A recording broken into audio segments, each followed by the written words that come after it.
প্রতিযোগিতামূলক পরীক্ষাগুলোতে পদ্ম সম্পর্কিত বেশ কিছু প্রশ্ন আসতে দেখা যায়।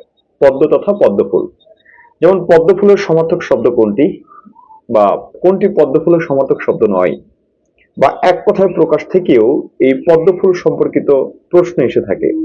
আমরা যদি পদ্মফুলের সমার্থক শব্দ দেখি তাহলে আমরা দেখতে পাই কি ধরনের শব্দ আছে, যেমন অরবিন্দ, শতদল, নলিন, নলিনী, মৃণাল, অরবিন্দ, কোকনদ, পুণ্ডরিক, পঙ্কজ, সরোজ, এই সবগুলো পদ্মফুল শব্দের সমার্থক শব্দ। আরো অনেক শব্দ আছে, আপনারা দেখবেন।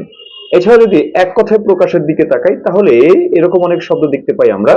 বলছি কি যে শ্বেত পদ্মকে বলা হয় কি, শ্বেত পদ্মকে বলা হয় পুণ্ডরিক, লাল পদ্মকে বলা হয় কোকনদ, নীল পদ্মকে বলা হয় ইন্দিবর। ঠিক আছে? আচ্ছা, এই কোকনদ বলেন, ইন্দিবর বলেন, পুণ্ডরিক বলেন, এগুলো সব পদ্মফুলের সমার্থক শব্দ। ঠিক আছে? আবার একইভাবে পদ্মের যে ডাঁটাটা আছে, ডাঁটা, এই ডাঁটাটাকে বা নালটাকে বলা হয় মৃণাল।